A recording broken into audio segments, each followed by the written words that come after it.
Shalom, Bapak Ibu Saudara. Renungan kita pagi hari ini meneruskan yang kemarin.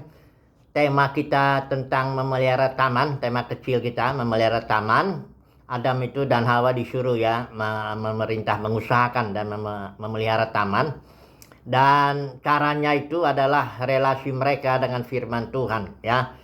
Adam diperintahkan dan Hawa juga tentunya untuk jangan makan buah pohon pengetahuan, tapi mereka gagal dan mereka jatuh, ya, sehingga tidaklah bisa memelihara atau mengusahakan taman. Kita tahu bahwa taman itu adalah simbol daripada kerajaan sorga di muka bumi ini pada tahap awalnya, ketika manusia yang harus menjalankannya itu, memelihara itu masih harus diuji, ya, dengan dua pohon, ada ular dan sebagainya. Nah, sekarang kita lanjutkan. Kita kemarin sudah bahas mengenai relasi pentingnya seseorang tuh menyukai Tuhan, menyukai firman Tuhan. Ya, kita sudah lihat perumpamaan tentang anak yang hilang, judulnya seolah-olah satu, tapi kita sudah lihat bahwa itu dua anak yang hilang. Nah, saatnya kita mau lihat singgung lagi mengenai rumah Yohanes 13, 14, 15, percakapan Yesus terakhir, ya. Karena kalau orang bercakap atau pesan terakhir lah istilahnya begitu, ya, sebelum Yesus mati kan besoknya, itu pastilah nggak mungkin dia ngomong sesuatu yang nggak penting, ya. Udah pasti itu yang paling penting, ya. Dari pasal 13 itu, tapi ya masih ada Yudas, itu selesai Yudas dulu itu, baru kemudian 14, 15, 16, 17 Yesus doa. Itu tidak ada satupun istilah Uranus atau sorga terucap oleh Yesus, ya.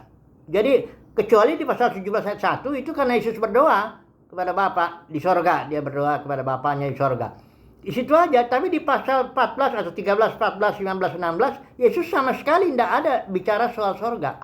Jadi di pandangan Yesus itu sorga tuh nggak penting, bukan itu persoalannya. Dia mau ninggalin murid-muridnya, tapi bukan sorga yang dijanjikan, ya. Lain kalau di mimbar-mimbar minggu itu sorga terus aja, cara masuk sorga lah, harus begini, harus begitu, pokoknya tujuannya sorga aja, sorga. Pengertiannya pun sorga nunjau di sana, tempat yang indah dan sebagainya. Yesus sudah ada bicara soal itu sama sekali. Nah, banyak orang berpikir, coba dulu kita lihat yang paling, kita ulang lagi lah, ya. Sebenarnya kita udah bahas ini, ya, mengenai tempat, menyediakan tempat itu, ya. Banyak orang berpikir terus tempat, nah berarti tempat itu berarti kan suatu, ya, kayak kita di dunia ini kan tempat, yaitu suatu ruangan, karena kita dimensinya ruang waktu.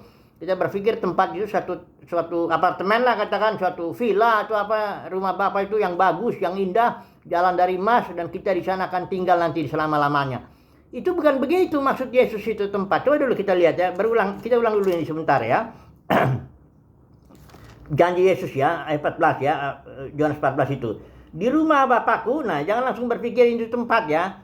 Walaupun Yesus bicara tempat di sini, perhatikan dulu. Di rumah Bapakku banyak tempat tinggal. Jika tidak demikian, tentu aku mengatakannya kepadamu. Sebab, perhatikan nih, aku pergi ke situ. Nah, orang langsung berpikir ke tempat tinggal nih. Udah berarti Yesus pergi ke tempat yang maksudnya rumah Bapak itu, ke tempat itu. Apartemen indah, ya, villa yang indah. Bukan begitu. Aku pergi ke situ untuk menyediakan tempat bagimu. Nah, tunggu dulu. Tanya dulu kan, aku pergi ke situnya, pergi kemana? Yesus tidak pergi ke suatu tempat sama sekali, ya. Di situ kan Yesus jelasin di sini pasal 14 yang di ayat yang ke 12. Sebab aku pergi kepada Bapa. Jadi Yesus sama sekali nggak pergi kepada tempat. Coba dulu kita lihat lagi di pasal 16 itu, ayat 10 juga, ya. 16:10 ini Yesus berulang-ulang bilang akan kebenaran karena aku pergi kepada Bapa, ayat 10-nya, ya. Kemudian ayat yang ke-28, ya. Yesus juga bilang begini, aku datang dari Bapa dan aku datang ke dalam dunia. Aku meninggalkan dunia pula dan pergi kepada Bapa. Enggak ada sama sekali Yesus pergi kepada tempat untuk menyediakan tempat bagi kita. Bukan begitu, ya. Nah, gimana caranya dong dia menyediakan tempatnya? Nah, perhatikan, setelah dia pergi kepada Bapa dengan cara mati, bangkit, duduk sebelah kanan Bapa, ya, dosa kita diampuni, batin kita dipersiapkan. Kemudian Bapa dengan Tuhan Yesus dalam Roh Kudus datang di hari Pentakosta itu. Perhatikan itu di ayat yang ke-14, pasal 14 ayat 23 itu, ya. Kami akan datang kepadanya dan diam bersama-sama dengan dia. Inilah dia rumah Bapa, yaitu batin kita yang sudah dipersiapkan. Tapi caranya gimana Yesus nyiapin batin kita ini? Karena batin kita ini kotor. Manusia lahir dalam dosa, ya. nggak layak lah. Bagaimana mungkin batin kita menjadi tempat Bapa dan tempat Tuhan Yesus, tempat Roh Kudus? Nggak bisa. Caranya disiapin dulu. Caranya bagaimana? Yesus mati dulu, darahnya membersihkan seluruh dosa kita. Dia bangkit, dia memberikan hidup yang baru. Karena kebangkitannya dia memberikan hayat baru dalam batin kita. Kemudian dia duduk sebelah kanan Bapa. Itulah dia dasar pencurahan Roh Kudus. Masuklah, sudah dipersiapkan di sini oleh Tuhan Yesus. Ya, jadi ketika Yesus nyiapin tempat bagi kita, itu bukan berarti dia sedang nyiapin tempat nundau di sana. Bukan, dia sedang nyiapin tempat batin kita ini disiapin. Dengan cara dia mati, darahnya menghapuskan segala dosa kita, dia bangkit, ya, kita diberikan hati yang baru, roh yang baru kalau dalam Yeskiel 36 ayat 26 itu 27. Nah, barulah dia Bapa masuk sini. Dengan Tuhan Yesus, dengan Roh Kudus, dalam Roh Kudusnya. Pada hari Pentakosta datangnya, karena Yesus janji, sesaat aja kok aku tinggalin kamu, katanya. Nanti aku datang lagi, katanya. Aku nggak ninggalin kamu yatim piatu.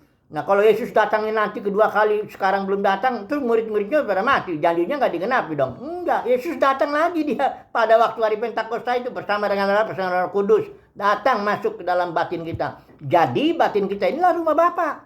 Ibrani juga, katakan Ibrani 3 ayat 6, baca deh. Rumah Bapa itu kita, ya. Jadi itu kenapa Yesus nggak bicara surga? Kenapa Yesus nggak bicara tempatnya, apalagi surga yang nundau di sana, nggak ada itu.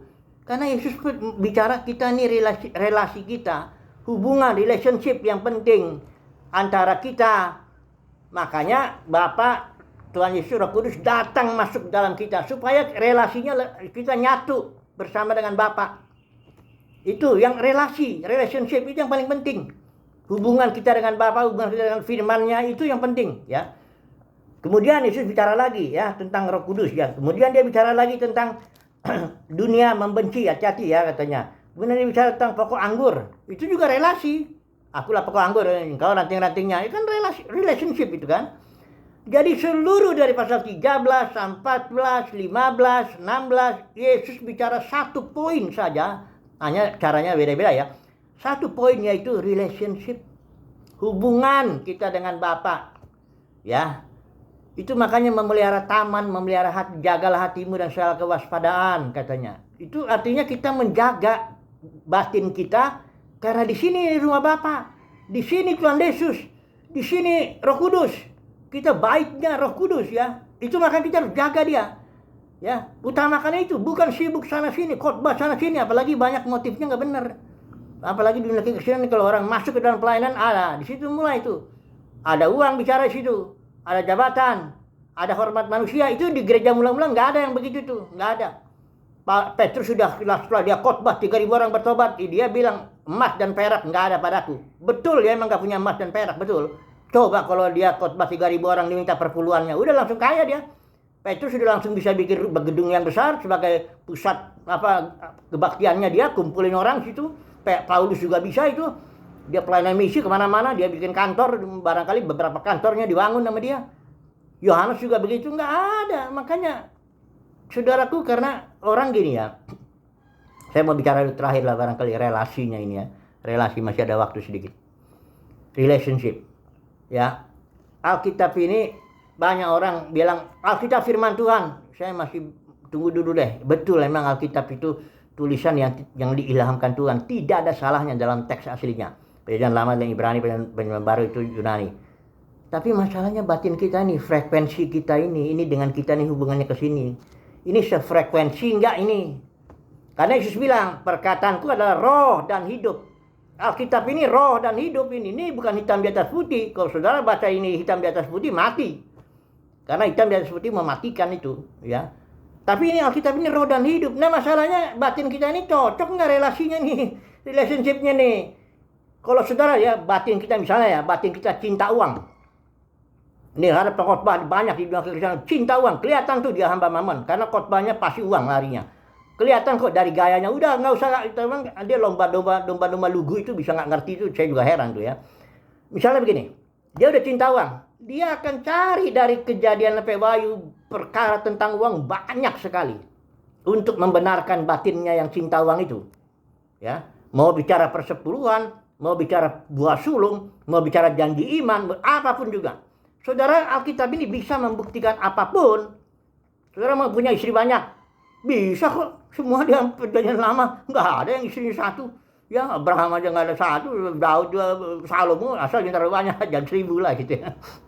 Bisa kok, mau bunuh orang, bisa. Ada Israel kok disuruh bunuh orang kok, itu yang 7 bangsa itu, jangan dikasihani, tebas saja semuanya. Ya, boleh, mau gantung diri, bisa. Ada Yudas di sini contohnya. Yesus bilang apa yang kau mau perbuat, perbuatlah segera. Kalau mau comot-comot begitu, memang tergantung batin kita kok. Kalau baca Alkitab, relasi kita dengan firman yang hidup itu, perkataan Yesus yang adalah roh dan hidup itu hubungan kita itu bagaimana? Kalau soal Alkitab ini mau S1, saudara mau S2, mau S3, bisa cinta uang, terus cinta uang. Terus bebal, terus sombong, terus belagu, terus itu bisa. Karena enggak soal itu. Soalnya bagaimana batin kita dipersiapkan hati kita oleh kasih karunia-Nya untuk bisa mempunyai relasi yang benar dengan firman Tuhan supaya bisa memelihara taman, jaga hati. Gitu loh, ya. Persoalannya ke situ. Bukan ke soal-soal yang ya, tapi semoga ini semua kasih karunia-Nya lah. Penutup aja deh ya. Kadang-kadang kalau nanti kita bicara banyak yang harus kita bicarakan ya, apalagi tentang dunia kekristenan, penyimpangannya udah jauh saudaraku ya. Tapi ya sudahlah, kesimpulannya begini.